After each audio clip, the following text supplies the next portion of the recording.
Welcome to the Clear Admit MBA Admissions Podcast. I'm Graham Richmond, and this is your wiretaps for Monday, February 15th, 2021. I'm joined by Alex Brown from Cornwall, England. Alex, how are things this week? Very good, thank you, Graham, although we're having a blast of cold, windy weather. Yeah, it's been cold in Paris. It snowed a couple times last week, which it almost never does here, and it didn't accumulate much, but still, it's been, bitter cold. So just when we thought warmer days were around the corner, we've been reminded that February has a ways to go yet. So yeah, there you have it. I've stopped drinking my beer on the beach this week. It's too chilly. Yeah. So what happened last week? I mean, it feels to me like we're kind of through peak interview invite season, but take us through what's been going on and what might be coming up here. Yeah, what happened last week is later on this afternoon, hopefully Wharton will release its interview decisions, because Yes. Obviously we're recording this on Thursday, so Yes. That's the schedule. Yes. And that's, one of the last of the big schools that releases decisions all at one time of the interview invites. If you don't get the invite, then you're not getting moved forward sort of idea. So hopefully we'll have seen that last week, as well as obviously London Business School released some interview invite decisions, INSEAD and so forth.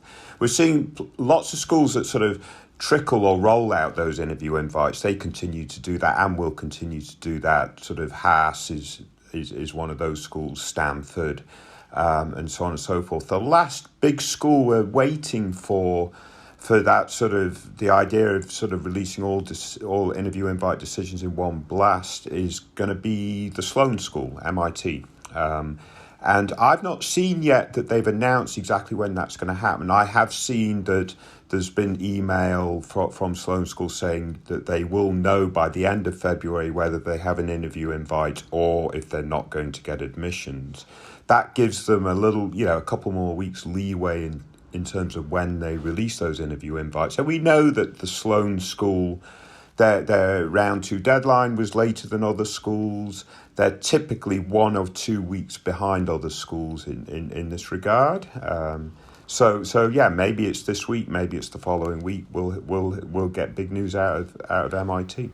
That sounds good. Yeah, and I will say, if you're using the Clear Admit interview archive to get sample questions and help prepare, just remember how useful it is when it comes time for you to have a chance to post, because that archive exists solely because of our community and the students from year to year. So it'd be great if you remember how useful it is to share your interview reports once you've interviewed at a school. I know everyone's right now just focused on getting ready for those interviews, but just remember to pay it forward down the road. Alex, speaking of that, our community has gone a little crazy, right? Because we introduce these awards for people as they get their different likes on their account for comments they're leaving and stuff. And 30 likes gets you a free guide, 60 gets you a couple of publications that you can give to friends, and 90 gets you a $90 Amazon gift card. And so what have you noticed with that? It seems like people are active on the site and people are giving some great advice, which allows you and I to step back a little bit almost.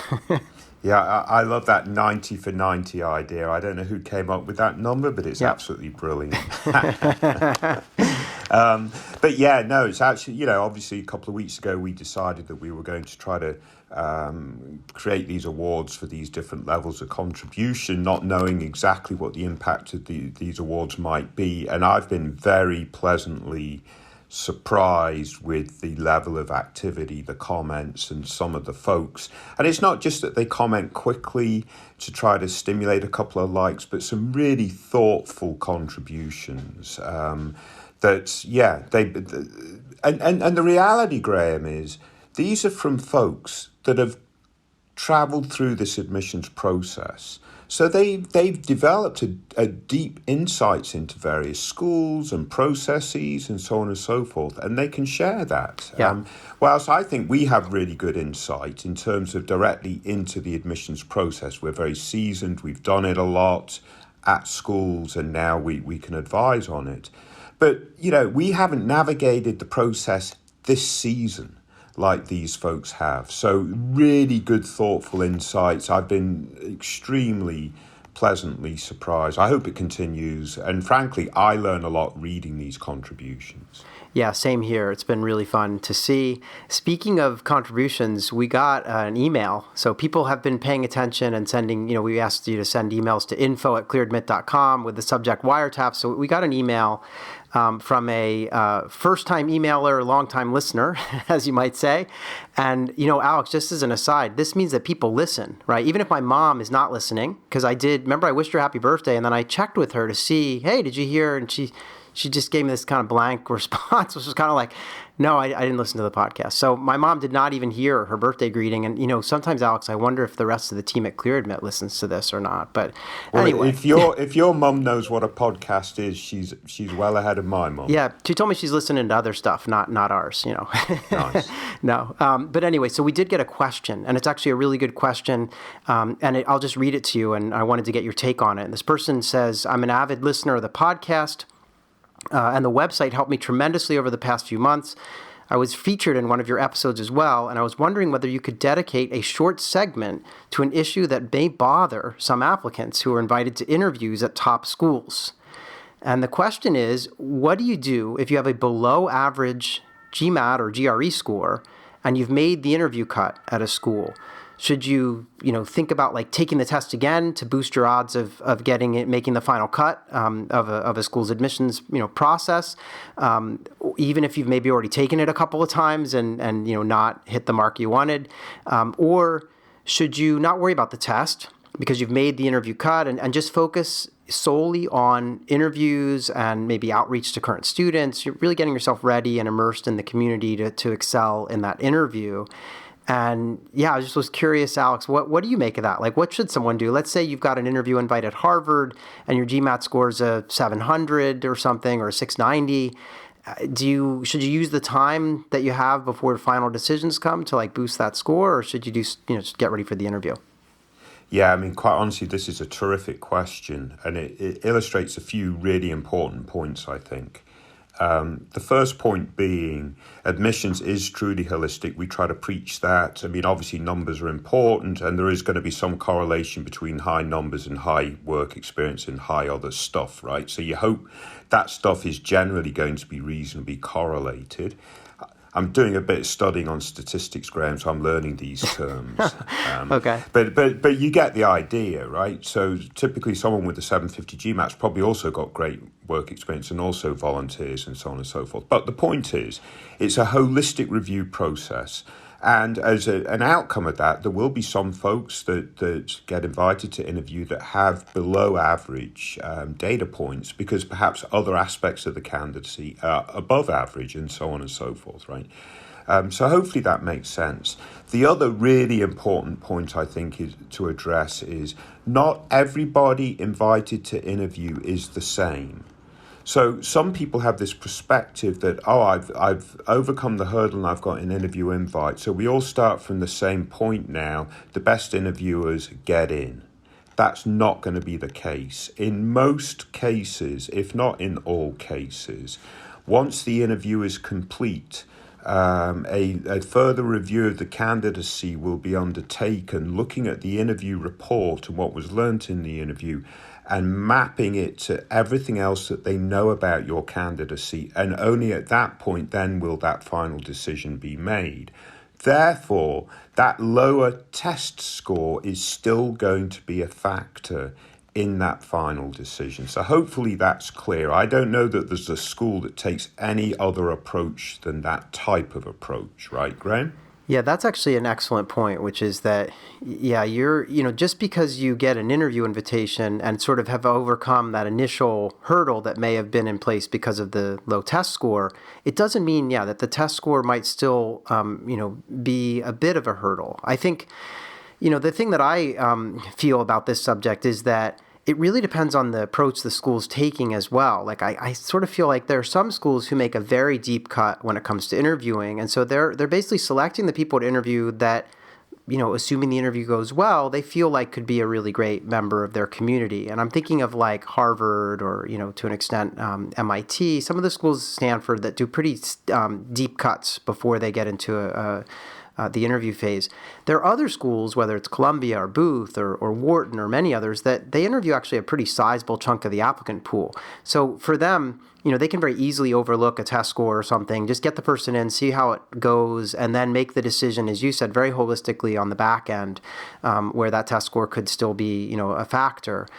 But when push comes to shove, I'm not really convinced that anyone from interview invitation to final decision can really prep for and take the test and boost their score. I mean, that's a lot to ask while also prepping for the interview itself. So if the question here is like, should you go back and retake the test in the 3 weeks you have, or a month you have between, interview and final decision, I don't really lean that way. I think it's going to be that would be really challenging unless you'd been prepping all along and are just ready to like go sit it in a week or something. I don't know what you think about that, Alex, but like, should someone retake the test in this little window?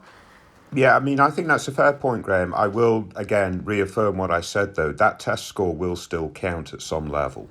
Yeah. So don't think that you've overcome the hurdle and it really has a negligible impact. So if you can't retake the test, as Graham points out, that it would be very challenging given everything else you're trying to juggle and so on and so forth. You might need to absolutely mitigate the test score. So just imagine your interviewer knows that test score and asks you bluntly, you have a 670 on the GMAT, you're 50 points below our average. Can you assure me that you will handle the rigor of our academic program as well as engage in all the other offerings that we have on campus, careers and clubs and so on and so forth? Because that's basically what they're looking at, right? With your test score, with your GPA, we want to make sure, not that you can handle the curriculum, but you can thrive in that curriculum. Right. So just be prepared to answer that question. And you maybe you say, well, actually, I've got a 3.9 engineering GPA from whatever, and I'm a very poor standardized test taker, and I've taken the test 3 or 4 times, et cetera, et cetera. But surely that 3.9 engineering GPA over 4 years out of a great engineering school is a clear indication I can handle your curriculum. I mean, obviously you wouldn't say it in that tone? Forcefully or whatever, but I mean, that's the case you've always got to make, that you will thrive right. in their curriculum. Yeah, and I think, I promised the listener who sent in the question that I'd have a very eloquent response ready, and I don't feel like I really nailed it. But I guess my point was really just that I think it comes down to the person. Like, I'd need to know, how many times have they taken the test? Did they get a 3.9 undergraduate GPA from a top school in a challenging subject? And what school are we talking about? Because that might matter too on the fringes here. So, but in the end, I would say if gun to the head, have to pick, I would rather someone spend time getting ready for the interview process than like rush to take a test that may or may not go well, knowing that they have been invited to interview with the test score they had. So I want to make sure, it is important for people to prep for these interviews and be ready. But as you correctly point out, Alex, the test score doesn't go away after the interview. It's still part of your file, which is really important to remember. So anyway, great to get that question. Keep them coming, folks. And before we dive into the candidates we're going to discuss this week, I just wanted to mention that we did a bunch of things on the website. We've got an MIT Sloan Real Humans that came out. We also did the Carlson School at UMinnesota for Real Humans. And there have been some other interesting things. There was a gift given to Kellogg to support women in business. Oxford announced funding for a new global leadership center. And the Kellogg marketing professors and students picked the best ads from the Super Bowl, which I always love seeing how they rate the ads and which ads performed well. I think that the ads this year were probably more exciting than the game itself, which was a bit of a blowout. And the other thing, Alex, was that we had the Financial Times rankings come out last week. Do you want to just comment on those? The top of the I guess the top school was I believe it was INSEAD this year. LBS was in second place. But what do you make of those rankings in light of the pandemic and some schools not taking part? Well, I mean, obviously it's been a very difficult year for rankings, with several schools not taking part in this FT ranking, not taking part in the Economist ranking, and then I think the other rankings just didn't didn't exist this season. So, I mean, quite frankly, I would take a lot of these rankings this season with a pinch of salt. The FT, what has it done well? Well, I think it's ranked the European schools very well. To some extent anyway. As a learning manager at London Business School, Graham, which is one of my other side gigs, I'm very proud that LBS is number 2. Yes. Although clearly I think it should be number 1, but that's a personal bias. Right. But one thing the Financial Times tries to do better than any other organisation is sort of rank the European schools or the schools outside of the US with the US schools.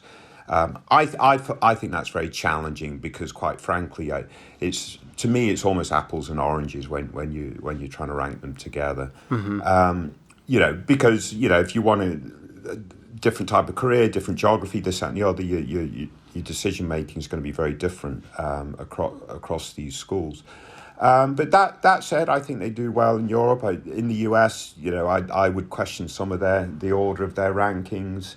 I do think the US News does the US far better than anyone else. But again, they're not doing it this season. So it is what it is, Graham. Yeah, I mean, my view is any ranking without, Harvard, Stanford, Wharton, Yeah. I think MIT, Columbia, Berkeley, UCLA, all those schools were out of this ranking, so a little challenging. But yeah, again, the FT is a respected global ranking. It's admirable that they try to put together U.S. and non-U.S. programs. I agree with you. It's fraught with peril.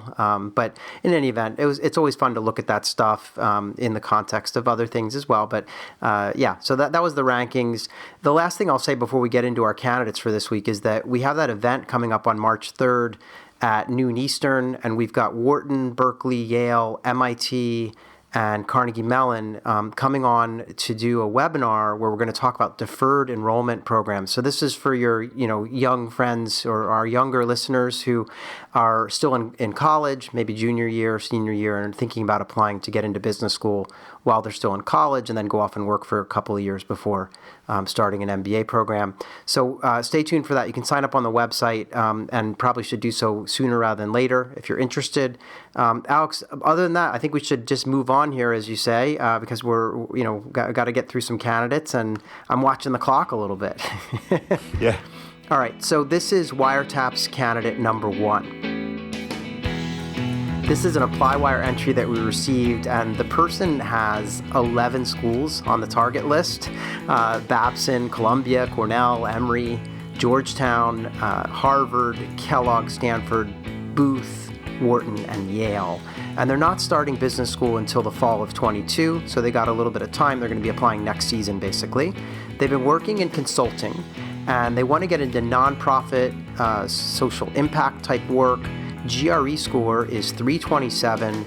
The GPA is a 3.13. They've been working for 4 years. They are in London, and the candidate is actually of Ghanaian and British descent. They worked in a family business in Africa for about 18 months after university and then moved to London, where they currently work in consulting. They've done a ton of volunteer work in Africa, and they want to continue to do so, ideally like at a professional level, by transitioning over to the nonprofit side post-MBA. They mentioned that the low GPA was due to the loss of a sibling at the beginning of college, and they hope to explain that in their optional essay. But Alex, what do you make of this list of schools and this candidate's level of, how competitive are they given, the sort of low GPA, high GRE? What do you make of this candidate? Yeah, I mean, this candidate is really super interesting, quite frankly. GRE is very decent, right? 327, so that's very good. GPA is not decent, but clearly you lose a sibling during your undergraduate studies, that's going to be pretty catastrophic. Sure. In terms of those issues. So the AdCom will have some sympathy for that, for sure. But I really absolutely encourage this person to go do some of that additional coursework they've talked about potentially doing, because that does two things. One is it helps reassure the AdCom that, again, they will thrive in the curriculum. It's not good enough to show that you can survive a curriculum. You've got to show that you can thrive so that you can then fully engage in everything else that the MBA program is going to offer you. So go ahead and take some of that additional coursework. You combine that with a 327 GRE, then you're going to check that box. So I think that's an absolute must for this candidate to do.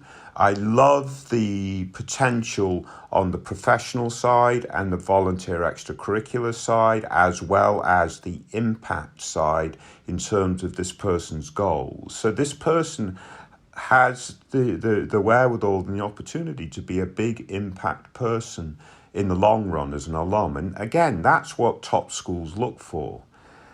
So quite frankly, Graham, this person, as described by one of our new 3-star commenters, I don't know if that's the right way to say it, but the $90 for 90 light type people, as they expressed, if you don't apply to Harvard, Stanford, and Wharton, do all the right things, i.e. take some additional coursework, dot your I's, cross your T's, because they're applying next season, do all that, shoot for the stars. If you don't make it, at least you know you tried.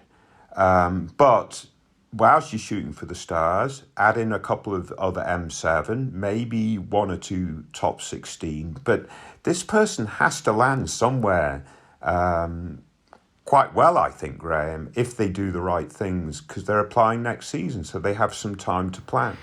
Yeah, the advice that was given on this post was really strong across the board. I mean, I know you chimed in, but so did some others. And I think, I just feel like, as you said, if they could take MBA Math or HBX Core or some kind of pre-MBA coursework to demonstrate that academic aptitude and a commitment to kind of going off and getting the degree, that would go a long way. I think their background is, pretty fascinating and will carry them. And the only other thing I would say is I don't like having 11 schools on any target list. It's just too big of a list. And they mentioned, I'm going to split them between rounds 1 and 2, but I still think it's too many.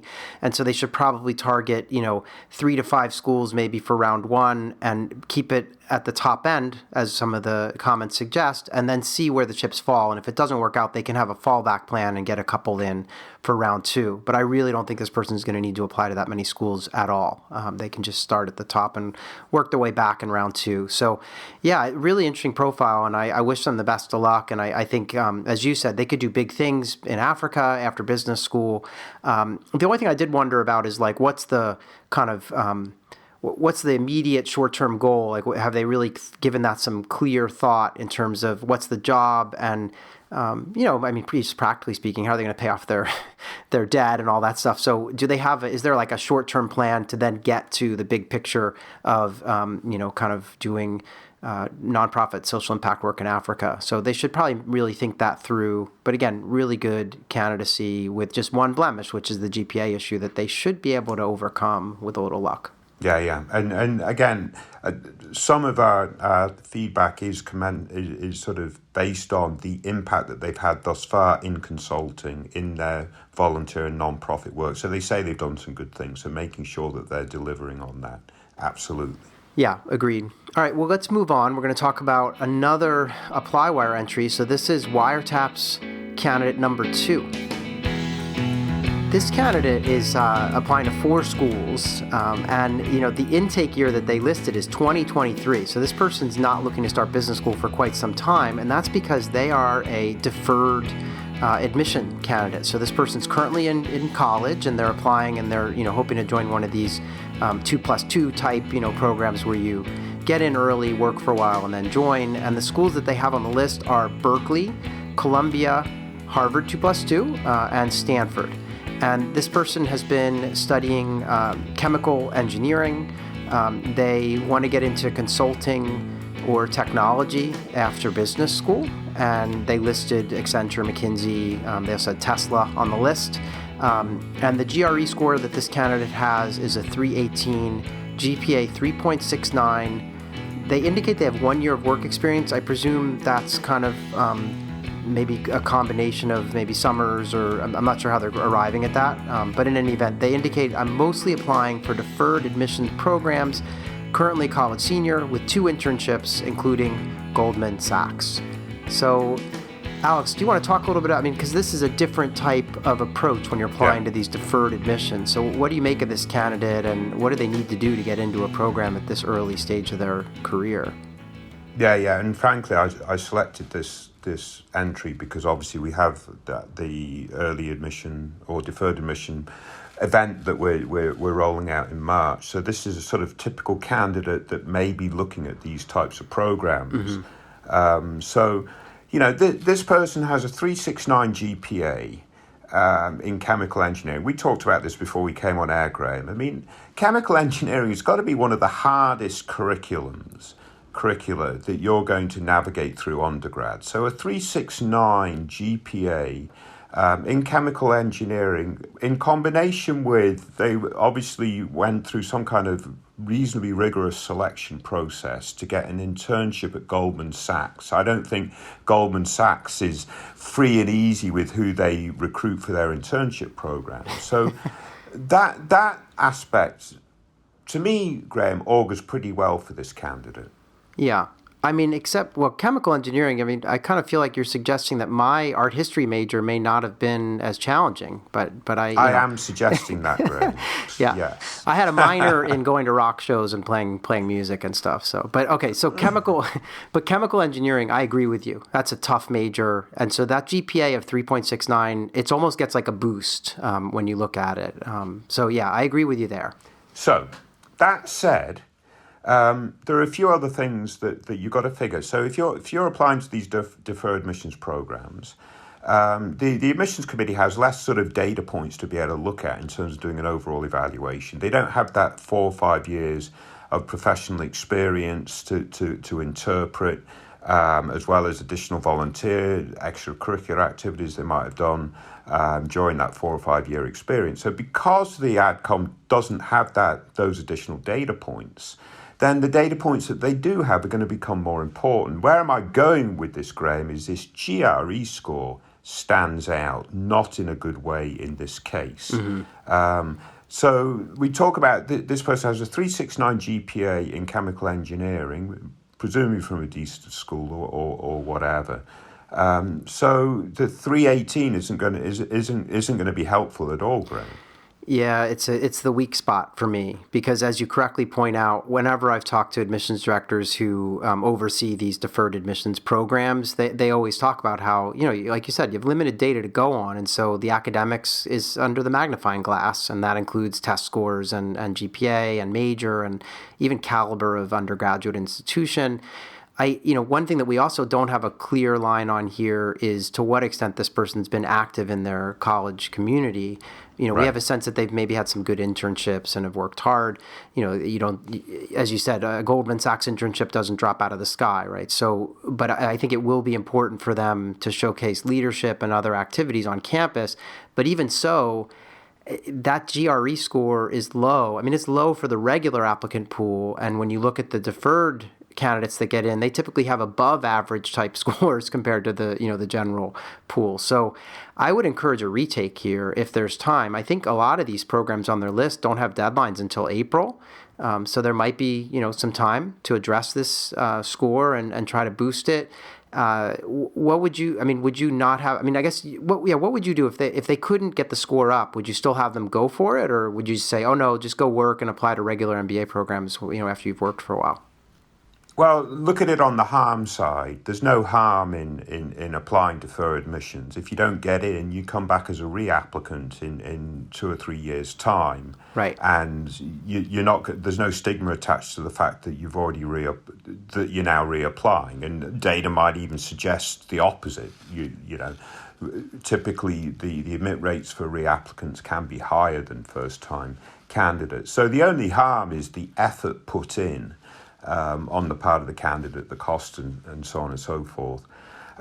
So at the end of the day, did this person prep hard for the GRE, and is this truly a reflective score of their ability for standardized testing? And if that's the case, then fine, put your package together, see where the chips land? Or did they decide, well, you know what, I take this GRE because a lot of my classmates are taking the GRE and maybe, you know, they're doing different masters or whatever, but now maybe I'll look at this deferred program because I'm interested in the MBA. But if they didn't put the effort into getting their very best GRE score, then they must retake the GRE. Put in that effort. The schools they have listed, Graham, I mean, Haas, Columbia, Harvard, and Stanford. I mean, it's no joke when you going in front of those admissions committees. So absolutely make sure that this GRE score is the very best score after significant effort in preparation. And then the other things that we don't really know about in terms of this candidate is their sort of plans post college to MBA and then post MBA. So those are things that they really want to have thought through well as a deferred admissions candidate. So it's not, you're applying to the MBA and deferred admissions and you're looking at sort of presenting the best of yourself. You've also got to show that you're very thoughtful in your planning going forward and you've developed a good, solid plan. Yeah, agree. And, just so our listeners know, the average GRE score at like HBS's 2+2 program is a 326 or so, right? So, this candidate's pretty well below that. So anyway, something to work on. I agree with you. No harm in applying. MBA, I love MBA admissions because there is really no stigma attached to reapplying to business school, unlike some other domains where, once you don't get in, it's sort of like, don't bother coming back. And I agree. This person needs to develop their storyline. What does chemical engineering have to do with Goldman Sachs? Like, I haven't seen what the thread is that's connecting, this path that they're carving out. So they need to work on all that. Best of luck to them. Very cool to get a candidate that we could talk about who's deferred admission, though, because it is an unusual piece of the kind of MBA admissions universe. Let's move on, though. We have one more candidate that we wanted to cover today, and this is a decision wire entry. And so let's talk about Wiretap's candidate number 3. So this candidate is undecided, and they've been, they applied to Chicago, Harvard, MIT, and Stanford. So far, they've been admitted to Chicago, where they have been offered a $130,000 scholarship. And they've also been admitted to MIT Sloan. Those were both round 1 applications. And with MIT, they were offered $80,000 in scholarship. They're going to be starting school next fall. And they want to work in tech after business school.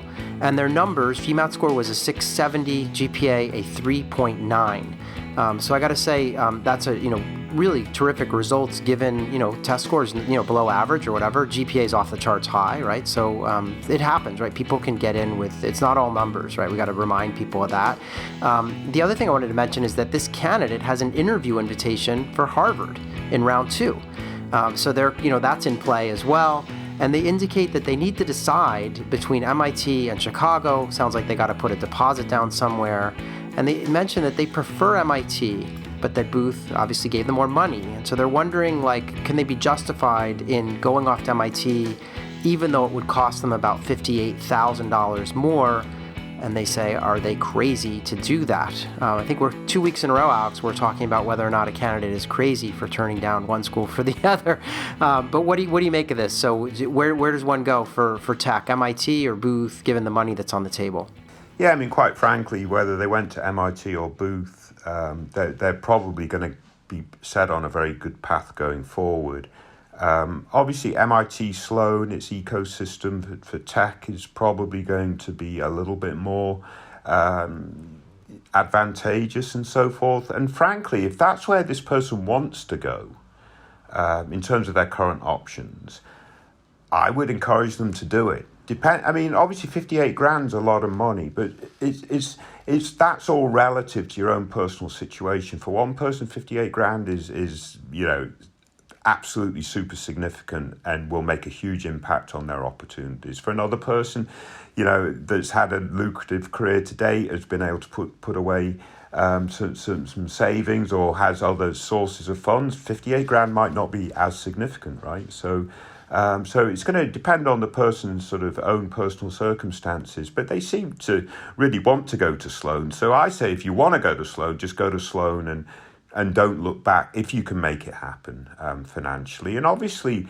they've got an interview invite at HBS round 2. So this person is a pretty pretty cool rock star, I think. Obviously 3.9 GPA, that's very, very good. But that 670 GMAT, like you said, Graham, it just goes to show that that test score is not, it's a piece of the puzzle, and that's all it is. In terms of how the admissions committee is going to look at all this stuff. I'm very fond of the 670 myself, Graham, because quite frankly, about 100 years ago, that's the score I got. But and at that time, it put you into Mensa. I looked it up, but nowadays it doesn't quite have the same effect. Right. But anyway, I reckon drop your deposit at Sloan, because that's frankly where you want to be if you can make it happen. Double down on that Harvard interview invite, in terms of prep and so on and so forth, and maybe you're going to be debating whether you should go to Harvard, and ultimately giving up a deposit you've already paid at another school, which is again an issue that candidates after the next round are going to have to start dealing with. Yeah, I mean, good advice. I would just say that, when this person started the process, they were probably prepared to spend quite a bit of money to go to business school. And so just because Booth has come up with more scholarship dollars doesn't mean that, if they were planning on spending money to go to business school and they really want to go to MIT, I wouldn't just let the dollars drive this decision alone. They actually have a pretty generous scholarship from MIT. And, I also wondered whether they'd, written to MIT and said, this is where I want to be, but I have this other offer, because they are peer schools, and it's possible that maybe MIT would move the meter a little bit. Obviously, they'll have another debate if they end up with, an offer at HBS and trying to decide between HBS and one of these schools, given the money, and hard to say what HBS will do financial aid-wise because it's all need-based. But yeah, very interesting candidate, and obviously hats off to them. They secured these two offers so far, and an interview at Harvard, and with some dollars on the two that they were admitted to. So yeah, but I agree with you. I really think if they fit at MIT and that's where they want to be, that's where they should go. Alex, I think we've done it. We made it through our candidates for the week. Thanks for picking them out. And for all the discussion we had, love getting those emails with people asking us questions. We'll do more of that in the future. And I think we're going to have a special guest coming up. I can't say who yet, Alex, because I don't want to ruin it, but we may have a special guest joining us for an episode of Wiretaps in a week or two. So we'll keep everyone posted. But thanks for doing this as always, Alex. And I guess I'll see you in 1 week's time. Very good. Thank you very much, Greg. Stay safe, everybody. Good luck.